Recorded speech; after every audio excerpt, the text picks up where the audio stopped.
Assalamualaikum warahmatullahi wabarakatuh. Waalaikumsalam. Om Swastiastu, Namo Buddhaya, dan salam kebajikan. Halo teman-teman, di sini kami kelompok 6 bersama Bapak Herman.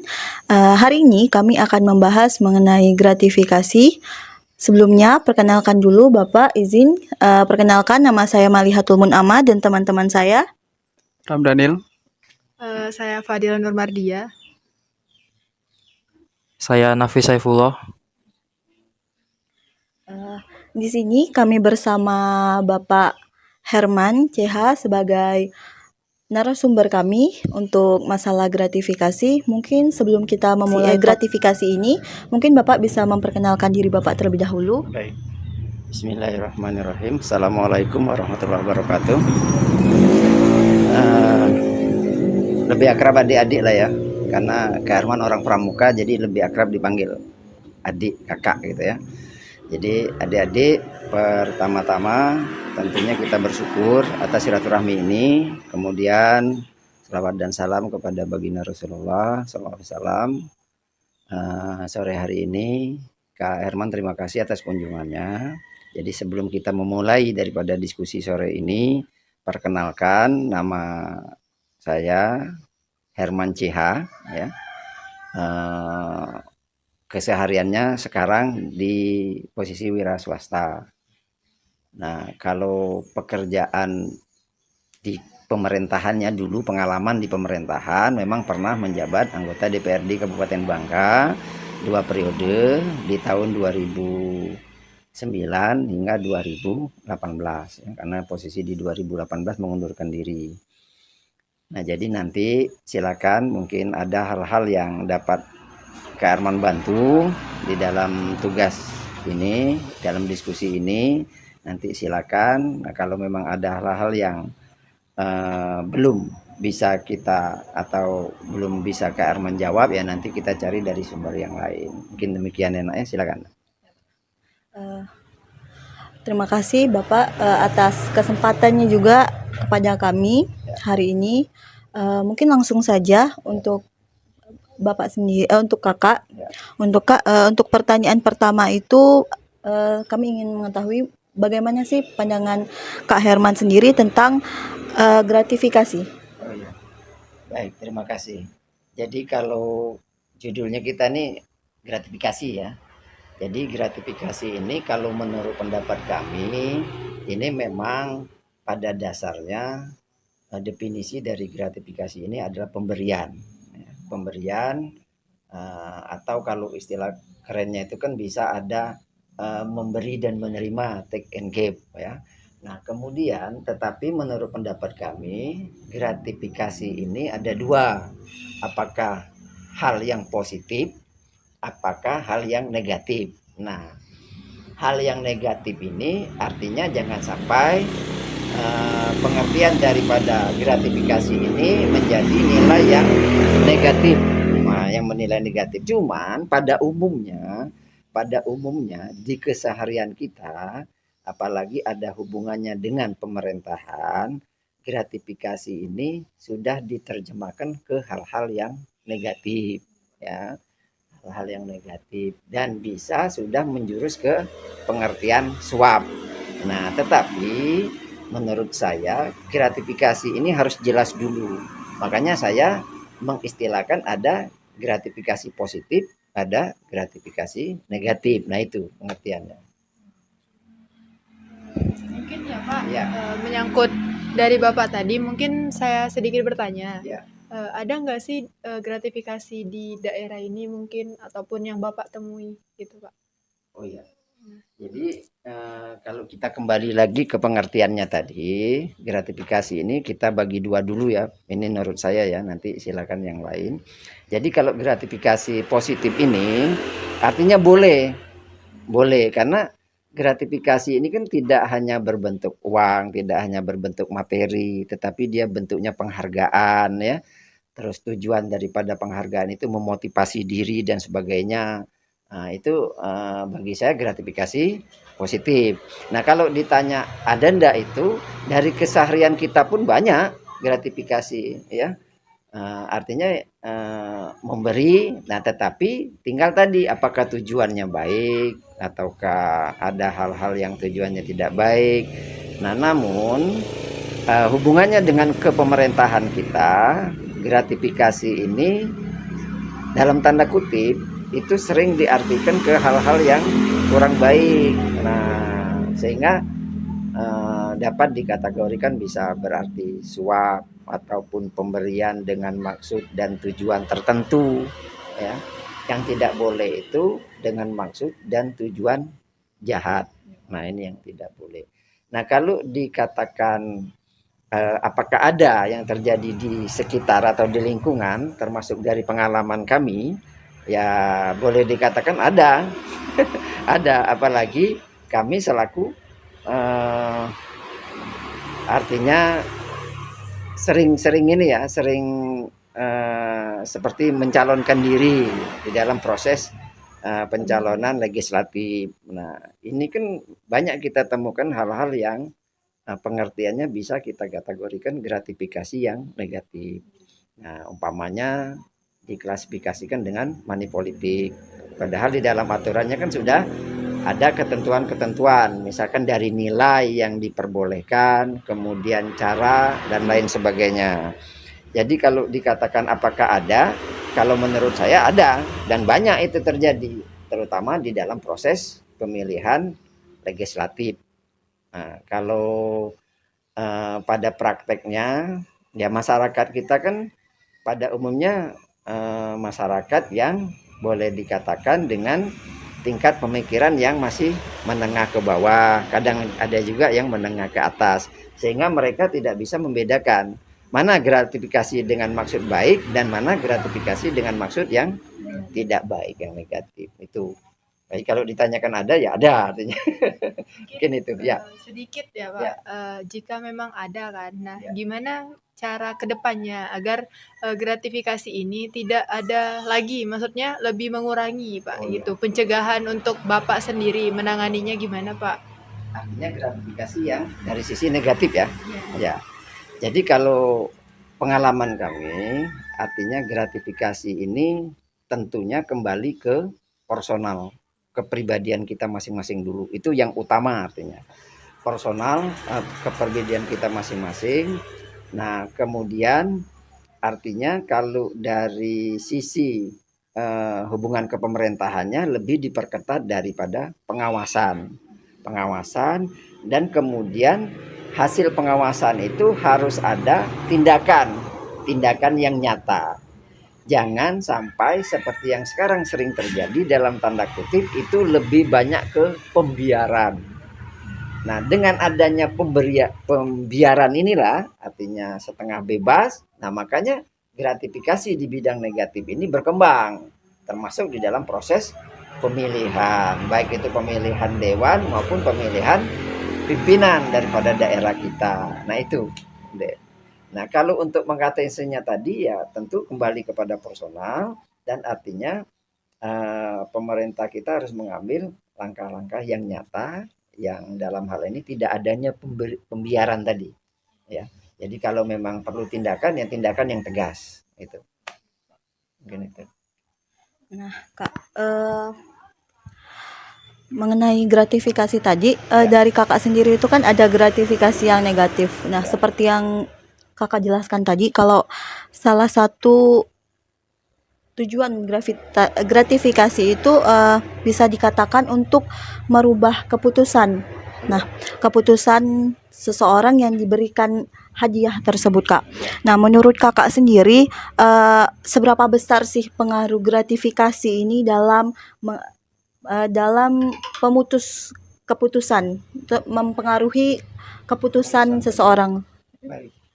Nah, jadi gratifikasi tadi ini dengan tujuan, artinya tadi maksudnya tadi kan kalau kita ingin merubah keputusan, nah ini yang kadang-kadang tidak dibenarkan ya, karena di dalam peraturan terutama yang agak tegas itu yang itu di peraturan KPK ya, peraturan daripada tindak pidana korupsi, karena dalam tindak pidana korupsi itu kita turut serta kena artinya kan, tidak boleh.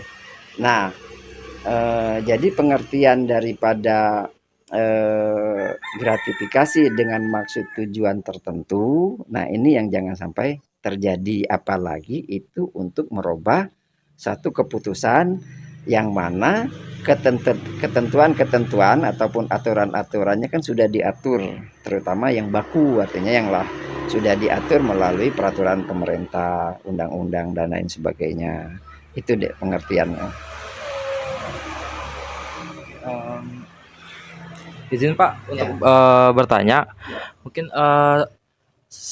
jikalau ada rekan atau kolega Bapak yang melakukan gratifikasi yang tanda kutip buruk, apa mungkin yang akan Bapak lakukan untuk mencegah atau misalkan melaporkan untuk masalah gratifikasi yang dilakukan oleh rekan Bapak tersebut? Ya. Nah, kalau saya pribadi, saya lebih cenderung ke semacam pembinaan ya, semacam pembinaan. Artinya, ya tentu pertama pemberian tadi kita harus melihat dulu kan bentuknya apa, dengan tujuan apa. Kalau dia memang positif, ya seperti menghargai dan sebagainya, tinggal baik, itu sah-sah saja. Tetapi kalau punya tujuan yang tidak bagus, artinya apalagi melanggar hukum, nah ini yang jangan sampai terjadi. Yang perlu kita garis bawah ini, segala sesuatu yang melanggar hukum itu mendapat jangan, ya artinya harus kita buang jauh-jauh lah itu. Nah, kalau memang itu terjadi ke saya, itu biasanya saya menolak dengan halus. Artinya dengan halus, kemudian dengan pembinaan-pembinaan tertentu, dan kemudian kita juga harus mensosialisasikan apa yang sudah menjadi ketentuan. Artinya boleh tidak boleh. Apalagi kita selaku penyelenggara pemerintahan. Misalkan saya tadi semasa aktif ya, misalkan ini semasa aktif. Nah, kemudian saya bergerak di organisasi parpol dan sebagainya. Nah, ini harus jelas. Dan kami sendiri artinya harus bisa membedakan. Membedakan artinya mana artinya yang melanggar hukum dan mana yang tidak melanggar hukum. Nah, kalau ada kolega-kolega kita yang ingin artinya mengarah kita ke pelanggaran hukum, ya kalau bisa jangan, artinya harus kita tolak lah dengan tegas dan kita beri pengertian pembinaan sesuai dengan aturan-aturan yang berlaku. Dan lebih efektif saya pikir itu dengan pendekatan kekeluargaan. Jadi semacam ya pembinaan tadilah, pembinaan kekeluargaan. Itu kalau saya. Ya. Izin bertanya Pak, berdasarkan pengalaman Bapak, apa saja bentuk yang paling sering terjadi di lingkungan kerja khususnya pada saat Bapak menjabat? Pengalaman ya? Iya Pak. Ini pengalaman ya. Nah, jadi berdasarkan dari pengalaman, saya tegaskan lagi tadi, kembali ke personal kita dulu ya. Ke personal kita dulu, kita harus membedakan mana yang baik, mana yang buruk, mana yang melanggar dan mana tidak melanggar. Kalau kita katakan celah-celah untuk melakukan tindakan yang salah, dalam hal ini gratifikasi, itu kan banyak deh. Banyak celah-celahnya itu ya. Nah, ya misalkan saja contohnya seperti kami yang aktif di DPRD, itu kalau tidak kehati-hatian, gratifikasi ini bisa membawa bencana. Bisa menjadi hal yang sangat buruk bagi kami. Nah, tadi artinya pengertiannya, pengalamannya itu menolaknya tadi ya. Artinya menolaknya itu ya. Nah, kalau kita menolaknya itu ya seperti tadi, artinya kita harus dengan bagus-bagus, baik-baik, artinya kekeluargaan. Dan kemudian kita sama sekali harus berprinsip jangan sampai melanggar hukum. Itu saja. Di dalam menyelenggarakan pemerintahan itu sudah tegas, sudah ada yang namanya fungsi, tugas, dan wewenang. Jadi masing-masing itu sudah ada. Nah, kita harus berpegang ke sini, dan sekali lagi prinsip yang utama itu kita tidak melanggar aturan. Kembali ke situ saja. Ya, selama kita tidak melanggar aturan, kalau kita dari artinya sosial kemasyarakatannya, hidupnya kalau kita berpola apa adanya, ya artinya berpola apa adanya ya seperti ini aja kan. Biasa-biasa saja. Jangan mentang-mentang kita pejabat, kita punya wewenang, kita salah gunakan wewenang itu jangan. Untuk apa? Karena nanti toh seperti saya tidak menjabat lagi kan balik lagi. Nah, tapi kalau saya tidak artinya tidak mendidik mental saya seperti pejabat yang dalam tanda kutip misalkan menggunakan wewenang, nah begitu pensiun nanti kan akan apa? Kewalahan sendiri artinya kan. Membawa sikap. Tetapi kalau kita apa adanya yang seperti sekarang, atau begitu kita pensiun, begitu kita akhir daripada masa jabatannya kita seperti inilah. Kita tidak merubah sikap, ya, kita tidak merubah tindakan. Nah, terus kalau ada yang ingin seperti anak-anak, seperti adik-adik sini bertukar pikiran, kita tetap oke, ya. Nah, kemudian kalau ada hal yang tertentu yang dalam hal ini sesuai dengan judul pembahasan kita, gratifikasi, selama kita tidak pernah merasakan atau tidak artinya ya tidak pernah lah ya menjalankan itu ya kita kan tenang-tenang saja ya tenang-tenang saja. Nah, yang tidak boleh itu kalau kita sedikit merasakan ada hal-hal yang ada keterkaitannya dengan gratifikasi. Ini yang sangat ini apalagi seperti kami yang boleh dikatakan sangat mudah untuk dijadikan seperti apa perhatian lah ya, perhatian publik ya, apalagi yang misalkan pejabat pemerintahan ya, kemudian anggota DPRD kan sebetulnya tidak pejabat tetapi dia menjadi perhatian publik. Nah itu mungkin itu apalagi kira-kira. Izin bertanya lagi Pak, tentang masalah gratifikasi yang negatif tuh. Nah untuk gratifikasi negatif tuh lebih banyak yang seringnya atau yang baiknya Pak? Maksudku kayak di pemerintahan tuh kayak contoh di pemerintahan tuh lebih banyak sekali untuk kasus tentang gratifikasi yang buruk tuh, Pak. Jadi begini, sebetulnya gratifikasi ini kan dari zaman Orde Lama, Orde Baru sampai ke sekarang artinya Orde Reformasi, dalam tanda kutip ada yang menganggap hal yang biasa-biasa saja. Nah, hal yang biasa-biasa saja tadi artinya itu lebih cenderung lebih mengarah ke gratifikasi yang positif. Nah, cuman di akhir-akhir gratifikasi ini dimanfaatkan celahnya untuk tujuan tertentu, untuk hal-hal yang akhirnya menimbulkan kasus hukum, maka timbullah gratifikasi yang negatif tadi yang tidak baik. Kalau dulu-dulu kan gratifikasi ini kan dalam tanda kutip kan tidak ada tujuan yang negatif kan, masih memberi penghargaan, umpama memberi motivasi untuk dorongan bekerja. Misalkan ini, saya pernah jabat kepala kampung, ya, saya pernah menjabat kepala lingkungan. Ada masyarakat kita yang dalam hal ini artinya berkemampuan ya, berkemampuan dalam tanda kutip berkemampuan. Saya dimintakan untuk mengukur suatu lapang lah atau lahan. Ya, kan artinya turun ke lapangan nih dengan RT dengan RW. Nah tiba-tiba si pemilik lahan tadi memberi semacam penghargaan. Ya bolehlah kita katakan langsung lah, misalkan amplop. Nah ini kan ada dua sisi nih, baik apa buruk kan seperti itu. Nah, tapi memang penjabarannya lebih banyak lagi yang diklasifikasikan suap, yang diklasifikasikan tidak boleh itu kan banyak. Nah, tapi ada sisi positif. Sisi positifnya bagaimana? Mereka menghargai kerja kita yang ibaratnya tadi narik pita dari ujung ke ujung, Pak RT, Pak. Ucapan terima kasih dan rasa penghargaan itu kita berikan. Nah, kita yang tadinya itu kan menghargai. Kalau kita tengok jangan nanti mereka singgung pula. Nah, itu jadi artinya bagaimana kita membedakan mana yang baik, yang mana yang buruk.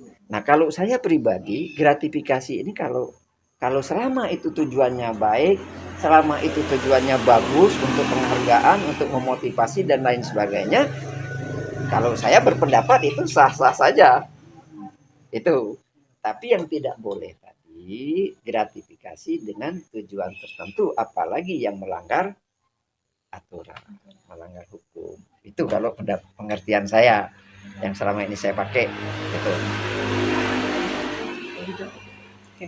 Sudah lanjut. Mungkin Kak Ya. bertanya sedikit tentang kita sudah tahu bahwa mungkin pada zaman dahulu mungkin gratifikasi ini tidak ada yang negatif gitu. Betul. Bisa Sah-sah saja. sah-sah saja sebagai pemberian penghargaan gitu Kak.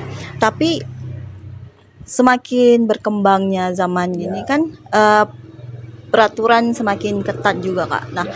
kita bahas peraturan Kak. Ya. Menurut Kakak sendiri, bagaimana sih pemerintah menyikapi peraturan gratifikasi ini? Apakah menurut Kakak harus ada peraturan yang memperketat lagi gratifikasi agar gratifikasi ini tidak terjadi lagi, khususnya yang gratifikasi negatif?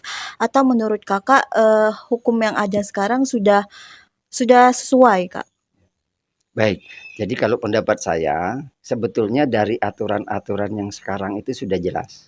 Sudah jelas, nah tinggal bagaimana kita menjalankan, mengimplementasi daripada aturan itu sendiri. Sebetulnya kalau aturannya sudah jelas. Nah kembali lagi ke kata saya tadi, dasar yang pertama itu adalah personal. Artinya kepribadian. Kepribadian ini kan bisa karakter, bisa watak, bisa cara berpikir, bisa apa namanya, suasana ke depan itu kan bisa ya.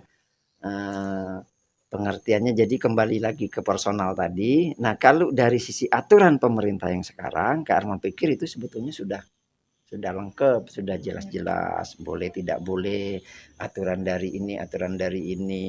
Yang tidak usah jauh-jauh lah kalau pengalaman kakak seperti dari Badan Pemeriksaan Keuangan, BPK. BPK itu kan boleh dikatakan pengawasan internal, itu kan jelas, lengkap. Kalau memang kita melakukan kegiatan, mereka bisa cross check ke tempat kegiatan kita itu.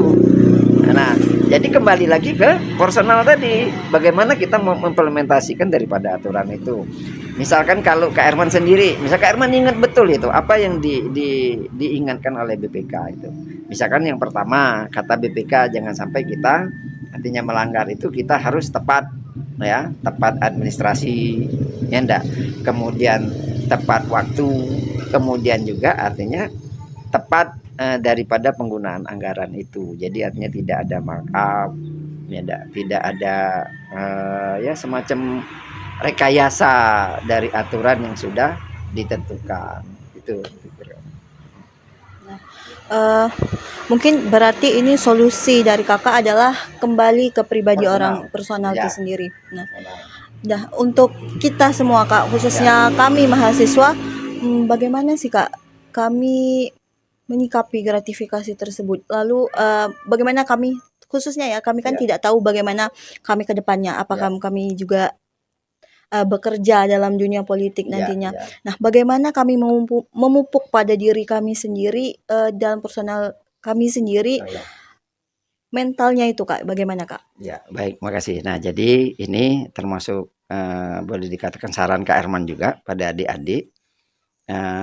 Tentunya tingkatkan wawasan. Ini yang sangat penting juga, wawasan. Wawasan itu kan nanti kan berkembang ya, cara berpikir, cara bertindak ya, kemudian cara memahami. Jadi kuncinya di wawasan. Wawasan ini pengertiannya ya, kalau bahasa kurang pasnya kita kan jangan sampai ketinggal zaman. Itu Pak pengertiannya. Nah, jadi kalau kita wawasan ini akan memberi ruang lingkup secara luas. Nah, jadi tingkatkan wawasan, nah kemudian tingkatkan mental kepribadian kita. Kuncinya itu sajalah. Jadi kalau kita wawasan kita jalan, ya insya Allah. Kemudian kita kepribadian kita, karakter ini kalau menurut Kak Herman Yang bangun itu sebetulnya bukan orang lain, kita sendiri. Kita sendiri. Dan bagaimana cara mendidik karakter itu, maaf ini ya. Kalau pengalaman Kak Herman kenapa? Karena Kak Herman dari umur 7 tahun udah dimasuk pramuka. Jadi udah disiaga. Siaga. Mungkin sampai ketua ini, dasar-dasar dari pramuka itu ingat. Ingat. Kan ada yang namanya Dwi Dharma. Katanya ada 2. Ya, ada 2. Salah satunya menurut ayah bunda katanya. Itu kan 2. Nah, kemudian dididik di pramuka itu ada janji. Ada janji, ada yang namanya Trisatya, ada yang namanya Tridharma dan sebagainya. Nah, kemudian sudah membesar ada yang namanya juga apa namanya? 10 dasa dharma itu. Sampai tua ini Kak Herman ingat. Nah, kalau menurut Kak Herman sangat disayangkan kalau pendidikan pramuka ini sampai tidak ada. Saran Kak Herman, pendidikan pramuka ini harus dimulai dari tingkat dasar sampai ke tingkat adik-adik yang di perguruan tinggi. Karena ini sangat lengkap. Ya. Kenapa? Karena di pramuka artinya luas ini, Dek. Apakah pendidikan agama tidak ada? Ada. Karena pertama sekali yang ditekankan itu adalah agama, takwa kepada Tuhan Yang Maha Esa. Nah itu kalau kita sudah mendasarkan situ apa? Takut akhirnya kita, Dek. Karena itu berupa janji. Janji kita kepada Yang Maha Kuasa. Terus butir sampai terakhir. Kan situ adanya nyaman cinta alam. Jadi kalau zaman Kak Herman dulu ketemu sampah di tengah jalan diambil. Diambil bener. Karena dididik seperti itu. Kemudian kalau kita membuang sampah belum ketemu tempatnya kita kantong dulu. Nah, anak-anak sekarang sudah. Maaf ya, agak kurang kan? Nah, ini dikembalikan. Nah, sampai yang terakhir, akhirnya janji kita tadi, ingat deh, kita itu sampai disuruh suci dalam pikiran nih. Jadi otak kita ini harus suci dulu. Dalam pikiran, perkataan katanya. Baru perbuatan. Lah kita kembali lagi ke ajaran agama apa? Iman. Iman itu kan diucap. Perbuatan yang dilakukan kan iman. Nah, itu. Jadi pembinaan karakter kembali ke personal adik-adik sama tingkatkan wawasan. Jangan sampai ketinggal zaman. Itu saja. Yang Kak Herman yang tua-tua saja kan berusaha nih. Walaupun agak gagal-gagal sedikit, tapi tahulah ya. Tahulah IT ini kan. Seperti itu deh. Terima kasih. Sangat inspiratif sekali ya berbicara dengan Kak Herman ini mengenai gratifikasi. Yang bisa saya tangkap dari Kak Herman adalah gratifikasi itu ada yang negatif, tapi ada juga yang positif. Nah, jika melihat yang dari yang zaman dahulu ya Kak, bahwa gratifikasi ini tidak ada yang negatif ya Kak, namun lebih cenderung ke positif. Tapi pada akhir-akhir sekarang ini sudah banyak yang negatif Kak. Sehingga perlunya peraturan ya Kak ya, antisipasi juga. Lalu peraturan dari pemerintah juga menurut Kak Herman itu sudah sangat baik gitu Kak ya, sudah sangat baik. Lalu juga dari Kak Herman sendiri, menurut Kak Herman bahwa gratifikasi itu bisa dari kita sendiri, personal kita sendiri. Lalu untuk melatih personal kita sendiri itu bisa dengan memperluas wawasan dari kepribadian kita, juga bisa kita dapat dari pembelajaran pada pramuka ya Kak. Contohnya salah satunya contohnya dari pramuka. Bisa juga agama ya Kak. Kita jelas agama untuk memperkuat mental kita agar tidak mudah menerima gratifikasi atau memberi gratifikasi. Oke, mungkin wawancara kita cukup sampai di sini. Terima kasih kepada Kak Herman atas waktu dan kesempatannya kepada kami. Kami akhiri. Wassalamualaikum warahmatullahi wabarakatuh. Closing bagi Kak Herman artinya kurang dan lebih, artinya dari hal-hal diskusi ini Kak Herman minta maaf. Nah kemudian nanti jangan diterima begitu saja, jangan. Artinya silakan disaring dulu, dipelajari dulu. Jadi kalau kita dalam satu mengambil keputusan itu kan banyak hal. Ada artinya kalau kita misalkan ngumpul data, kita menganalisa, baru kita membuat satu keputusan. Jadi jangan sampai serta-merta apa yang diberikan itu diterima, jangan. Nah, Mungkin itu ya, kurang dan lebih Kak Herman mohon maaf. Sampai ketemu kalau di jalan-jalan manggil, karena kita kan banyak. Kalau Kak Herman kan banyak nanti lupa. Kalau adik-adik kan oh Kak Herman itu alhamdulillah ya. Makasih. Assalamualaikum warahmatullahi wabarakatuh. Ahmad, tadi cicip.